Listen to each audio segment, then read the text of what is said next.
Hello everyone, welcome back to the Hidden Vibe, a heaven of wisdom.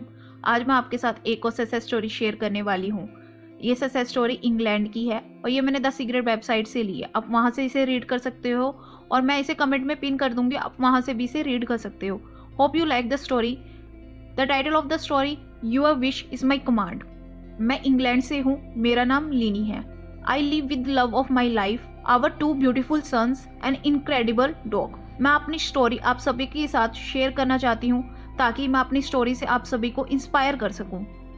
मेरा हमेशा से भगवान में पूरा फेथ था और मेरा उनके साथ एक बहुत अच्छा रिलेशन है और इसे मैं पूरी तरह से मानती हूँ। 2015 में मेरे बेटे का जन्म होते ही मेरा बहुत बुरा डिवोर्स हुआ। तब मैं द सीक्रेट से इंट्रोड्यूस हुई और मैनिफेस्टेशन को जाना। मैं हर रोज नई चीजें जान रही थी द सीक्रेट से। जो पावर हम होल्ड करते हैं, मैं वो सब कुछ जान रही थी। 2015 से मैंने बहुत सारी चीजें अपनी लाइफ में मैनिफेस्ट की। एक हाउस मैनिफेस्ट करा परफेक्ट टाइम पे और एग्जैक्ट अमाउंट में। मैंने एक घर मैनिफेस्ट किया और उसे खरीदा। मैंने जॉब मैनिफेस्ट करी, मनी मैनिफेस्ट करी, पोस्ट कोड लॉटरी विन की मैंने। इन सभी चीजों के साथ मैंने अपनी लाइफ में सबसे अच्छी चीज मैनिफेस्ट की, माई सोलमेट। और उसके साथ जो क्रिएट हुआ है मेरा एक और बच्चा जो बॉय है। मैं हमेशा से मैनिफेस्ट करना चाहती थी अपना सोलमेट और true love in my life. मैं हर सुबह अपने आप को पिक्चर करती थी जैसा मेरा लव पार्टनर मुझे ग्रीट करे सुबह उठ के और वो टेक्स्ट करे जो मैं सुनना चाहती थी। और अब मेरे पार्टनर मुझे सेम वही वर्ड से ग्रीट करता है और सुबह उठ के मुझे बहुत अच्छे से पैम्पर करता है, जिससे मेरे दिन की शुरुआत बहुत अच्छी होती है। Thank you, thank you, thank you. जब मैं अपना बेटा मैनिफेस्ट कर रही थी तब मैं अपने आप को विजुअलाइज करती थी कि मेरा पेट बहुत बड़ा हो चुका है। मैं अपने पेट को टच कर रही हूँ और बच्चे की हाथ पैर हिलने की मूवमेंट को फील कर रही हूँ। और मैं हमेशा से विजुअलाइज करती थी कैसे मैं अपने हस्बैंड को बताऊंगी भी हमारा न्यू बेबी आने वाला है, और अपने बड़े बेटे को बताऊंगी भी हमारा एक और बच्चा आने वाला है। राइट नाउ मैं आप सभी के साथ ये स्टोरी अपने नए घर में बैठ के शेयर कर रही हूँ। मैंने अपना नया घर दोबारा मैनिफेस्ट किया है। जो पहले मैंने घर खरीदा था उसे मैंने बेच दिया था। अब मैं नया घर खरीदना चाहती थी। तब मैंने थॉट्स बहुत लाउडली बोलने शुरू करे, I would love to live in it. मैं अपने आप को विजुअलाइज करती थी कैसे मैं अपने नए प्लांट्स की टेक केयर कर रही हूँ, कैसे मैं अपने घर का दरवाजा खोल रही हूँ, कैसे मैं अपनी कार को पार्क कर रही हूँ।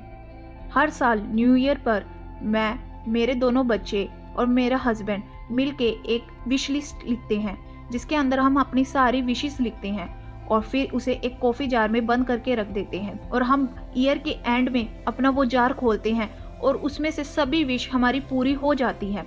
मैं स्टोरी से भटक गई थी, बैक टू स्टोरी। हम स्टोरी पे दोबारा आते हैं। ये बहुत इम्पॉसिबल लग रहा था कि मैं वो घर मैनिफेस्ट कर सकूं, क्योंकि हमारे पास इतने पैसे नहीं थे कि हम वो घर अफोर्ड कर सकें। जब हम वो घर देख रहे थे, मैं घर से बाहर निकली और वहाँ पे एक छोटी बच्ची थी। वो मुझसे पूछती, क्या ये घर आपका है? तब मैंने कहा नहीं, ये घर अभी हमारा नहीं है। और तुरंत वो घर सेल हो गया। मैंने यूनिवर्स से कहा भी मेरा ये मतलब नहीं था, भी मैं ये घर चाहती थी। फिर मैंने होप की जो भी नया ओनर इस घर में आए वो बहुत ज़्यादा खुश रहे। कहीं ना कहीं मेरे मन में ये था भी ये घर मेरा है और ये मेरी फैमिली यहाँ पे बहुत अच्छे से रहेगी। अचानक वो घर दोबारा सेल पे आ गया। मैं बहुत ज़्यादा खुश हो गई। गर्मियों के मौसम में हाउस की कीमत और भी ज़्यादा कम हो गई। फिर हमने डिसाइड किया हम इस घर को बाय करेंगे और फ्राइडे को हमने इस घर को बाय कर लिया और हमें घर की की भी मिल गई। मैंने अपनी कार को वैसे ही पार्क किया जैसे मैं विजुअलाइज करती थी। अपने प्लांट्स को वहीं पे रखा जैसे मैं विजुअलाइज करती थी। Thank you, thank you, thank you. Law of attraction completely real है। आप कुछ भी अचीव कर सकते हो थ्रू लॉ ऑफ अट्रैक्शन। मेरे पास बहुत ज़्यादा एग्जाम्पल हैं लॉ ऑफ अट्रैक्शन के। आपको सबसे पहले अपनी इंटेंशन को सेट करना है, क्लियर रहना है आप क्या चाहते हो अपनी लाइफ में, फिर उसे लेट गो कर दो, यूनिवर्स पे छोड़ दो। यूनिवर्स अपने आप सारी चीज़ों को आपके लिए अलाइन कर देगा। बस आपको अपना पार्ट का काम करना है। आपको सिर्फ अपने इम्पल्स पर ध्यान रखना है और इंस्पायर्ड एक्शन लेने हैं जो आपको लेने ही चाहिए। हमें अपनी डिज़ायर को मैनिफेस्ट करने के लिए यूनिवर्स के साथ काम करना चाहिए। आप अपनी लाइफ को पूरी तरह से चेंज कर लोगे और ये और भी ज़्यादा ब्यूटीफुल बन जाएगी। लॉ ऑफ अट्रैक्शन से आपकी लाइफ। हमेशा ध्यान रखो, thoughts become things. Thank you Rhonda Byrne for writing a incredible book and educating me to understand the power we all holds. What a amazing success story. आपने इस story से क्या सीखा, आपका क्या टेक अवे होएगा? इस लड़की ने ना सबसे ज़्यादा इम्पेसाइज किस चीज़ पे किया है? विजुअलाइजेशन पे। हमें बहुत सारी चीज़ों को विजुअलाइज करना चाहिए। कैसा हम लाइफ पार्टनर अपनी लाइफ में चाहते हैं, कैसा घर हम अपनी लाइफ में चाहते हैं, कैसी जॉब हम चाहते हैं, सबसे पहले आप विजुअलाइज करो और उसको इतनी विविडली पिक्चराइज करो कि वो आपकी रियलिटी बन जाए। और इस लड़की ने एक और ट्रिक बताई थी, आप विश लिस्ट लिख सकते हो और उसे एक कंटेनर में बंद करके रख दो और साल के लास्ट में आप उसे रीड करो, उसमें से आपकी 99% विश कंप्लीट हो जाएगी। आप इसको भी ट्राई कर सकते हो। और आपको लॉ ऑफ अट्रैक्शन पे बिलीफ रखना है, यूनिवर्स पे बिलीफ रखना है। यूनिवर्स के लिए कोई भी चीज़ छोटी बड़ी नहीं होती, ये सिर्फ हमारे माइंड का खेल है। भी हम किसी चीज़ को छोटी समझते हैं, किसी चीज़ को बड़ी समझते हैं। यूनिवर्स आपके लिए सब कुछ अरेंज कर सकता है, बस हमें यूनिवर्स पे बिलीफ रखना है।